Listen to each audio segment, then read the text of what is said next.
मैं 35 साल की उम्र में दुल्हन बनी बहुत खूबसूरत लग रही थी और शादी के बाद तो मैं और भी ज़्यादा खूबसूरत हो गई थी। मेरा जिस्म भरा सा गया था।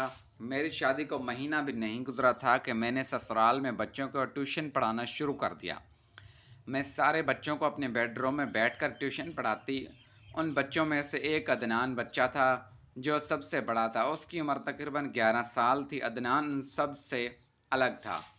मैंने अक्सर नोट किया था कि जब अदनान मेरे करीब आकर करवाता तो उसकी नज़र मेरे सीने पर जमी रहती। मैंने छोटा बच्चा समझकर अदनान की इस हरकत को इग्नोर किया।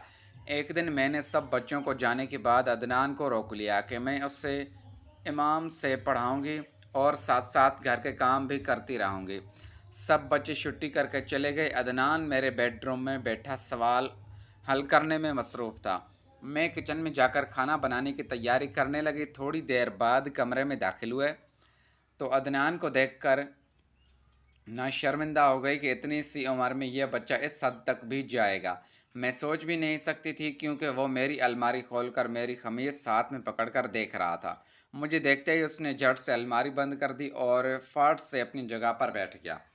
मैं जानती थी कि वो मेरी अलमारी में से क्या चीज़ तलाश कर रहा था। अगले दिन मैंने जानबूझकर सब बच्चों को पहले छुट्टी दे दी और उस बच्चे अदनान को फिर रोक लिया कि आज तुम्हें अक्सर सवाल हल करने होंगे। आज मैं अदनान को रंगे हाथों पकड़ना चाहती थी, इसलिए मैं जानबूझकर अलमारी में अपने ख़ास कपड़े रख दिए। मैं जानती थी कि मेरे कमरे से लगते ही अदनान मेरी अलमारी ज़रूर खोलेगा और फिर ऐसे ही हुआ। मैं कमरे के बाहर निकली, लेकिन मैं दरवाजे के पीछे खड़ी होकर देखने लगी कि आखिर अदनान मेरे कपड़ों के साथ क्या करना चाहता है। जैसे उसको पता चला कि मैं कमरे में मौजूद नहीं हूँ तो वह जल्दी से उठा और अलमारी खोलकर जैसे ख़ास कपड़े देखते तो उसकी आंखों में एक अजीब सी चमक आ गई। अदनान वो कपड़े हाथ में पकड़कर जैसे ही अपनी शादी से पहले ट्यूशन पढ़ाती थी और उससे अच्छे खासे पैसे बन जाते थे। इसलिए शादी के बाद मैंने अपने शौहर को कहा कि अब भी मैं अपना ये काम जारी रखना चाहती हूँ। मेरे शौहर को जब पता चला कि मैं ये काम करना चाहती हूँ और उसमें मेरी खुशी है तो उन्होंने मुझे बिल्कुल भी नहीं रोका। मैंने अपने ससुराल के दरवाजे पर ही ट्यूशन सेंटर का बोर्ड लिखकर लगा दिया और फिर देखते ही देखते मेरे ट्यूशन में बच्चे आने शुरू हो गए। मेरी सास को ये बात बर्दाश्त ना हुई क्योंकि बच्चों की वजह से कभी उनकी माएँ बात करने आ जाती। घर में मोहल्ले की औरतों के आने जाने का सिलसिला शुरू हो गया था ताकि अम्मा की नज़र उन पर पड़े। मैंने उस बच्चे को उस कमरे में बिठा लिया। मेरा पूरा कमरा बच्चों से भर गया था और अब मुझे मज़ीद बच्चों को पढ़ाने के लिए नहीं लेना था। वो बच्चा बहुत ही ज़हीन और काबिल था। मैंने पहले ही दिन से उस बच्चे को कुछ पढ़ाया, झट से सब कुछ याद हो गया। लेकिन उससे पढ़ाने में मुझे देर लग गई थी क्योंकि पिछला काफ़ी ऐसा काम था जो उसने पढ़ा हुआ नहीं था और वो सब रियाजी का था। इसलिए मैंने पहले ही दिन से उसे रोक लिया कि सुकून से उससे पढ़ाती रहूँगी और साथ साथ घर के काम भी देख लूँगी। वो मेरे कमरे में ही बैठा था। मैं उससे दो सवाल समझाती और फिर बावर्ची खाने का थोड़ा बहुत काम निपटा लेती और जब तक मैं वापस आती तो वो अच्छा खासा काम कर चुका होता। इसी तरह 1 घंटा एक्स्ट्रा देने के बाद भी मैंने उससे पूरी एक रियाजी की मश्क समझा दी थी और यह देखकर मुझे हैरत हुई थी कि उसने बहुत अच्छी तरह सब कुछ समझ लिया था। जब वो जाने लगा तो मैंने उसके हाथ पर 50 रुपये रख दिए। उसने इनकार किया मगर मेरे बार बार कहने पर वो लौट गया। मेरा शुक्रिया अदा करके चला गया। मैंने घड़ी पर नज़र डाली तो शाम के 7 बजने वाले थे। सरफराज 7 बजे लौटकर घर आते थे। खाना पक चुका था।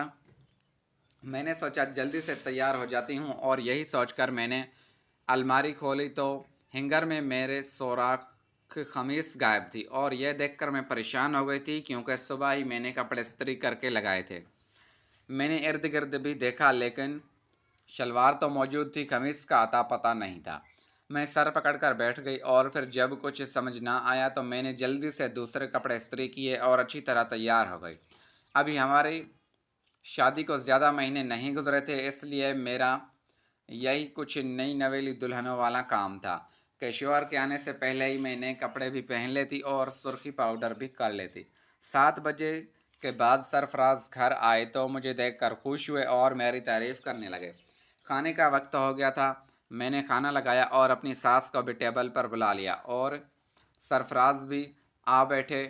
گھر میں ہم 3 لوگ تھے۔ کھانا کھانا شروع ہوا تو میری ساس غور سے مجھے دیکھنے لگی۔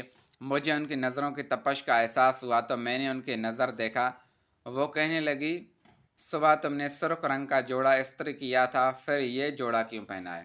دراصل جلد بازی میں نے صحیح طرح سے استری نہیں کی تھی، اس لیے شاید میری ساس کو یہ بات یاد آ گئی تھی کہ میں صبح میں سرخ جوڑے کا استری کر کے رہی تھی۔ اس وقت وہ میرے کمرے میں ہی موجود تھی۔ میں نے انہیں بتایا کہ اس کی قمیض صحیح نہیں مل رہی تھی، تو یہ سن کر وہ کچھ حیران ہوئی اور کہنے لگی، اپنی چیزوں کا خیال رکھا کرو، تم اپنے کمرے میں ڈھیروں بچوں کو جمع کر کے بیٹھ جاتی ہو، کہیں ایسا نہ ہو کہ تمہاری چیزیں غائب ہونے لگے، بعد میں خود ہی مل جائیں گی۔ بات آگے ہو گئی اور میں سرفراز کے ساتھ دوسری باتوں میں مصروف ہو گئے۔ اگلے دن میں نے صبح اٹھتے ہی نیلے رنگ کا جوڑا استری کر کے رکھا۔ یہ جوڑا سرفراز کو بہت ہی پسند تھا۔ استری کر کے میں نے اس سے بھی اسی جگہ ہینگر میں لگایا اور پھر صفائی ستھرائی کے کاموں میں لگ گئی۔ دیکھتے ہی دیکھتے دوپہر ہو گئی تھی اور ٹیوشن کے بچے آنا شروع ہو گئے تھے، مگر عدنان وقت پر نہیں آیا تھا۔ اتنے بچوں میں مجھے بھی اس کا خیال نہ رہا اور پھر سب بچوں کی چھٹی کا وقت قریب آ گیا تو وہ سلام کرتا میرے کمرے میں داخل ہوا۔ میں نے غصے سے اس سے دیکھا اور کہا کہ 6 بجنے والے ہیں، اس وقت سب کی چھٹی ہو جاتی ہے، تم اتنی دیر سے کیوں آئے ہو؟ وہ کہنے لگا کہ میں محنت مزدوری کرتا ہوں اور کبھی جلدی چھٹی ہوتی ہے تو کبھی دیر سے، اس لیے میں ایک وقت پر ٹیوشن نہیں آ سکتا۔ یہ بات اس کی بہن نے مجھے نہیں بتائی تھی، البتہ مجھے یہ سن کر بڑا دکھ ہوا کہ اتنی کم عمر میں وہ کام کرنے پر مجبور تھا۔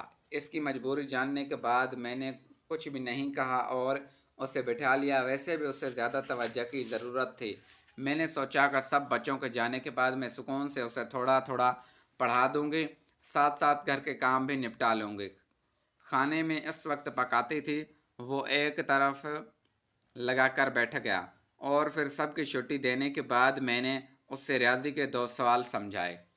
پیارے دوستو، اگر آپ کو یہ ہماری نئی کہانی پسند آئی ہے تو اس ویڈیو کو لائک کر کے چینل کو سبسکرائب ضرور کریں۔ اس طرح کی اور بھی اردو کہانی ناولس والی ویڈیوز دیکھنے کے لیے تھینکس فار واچنگ۔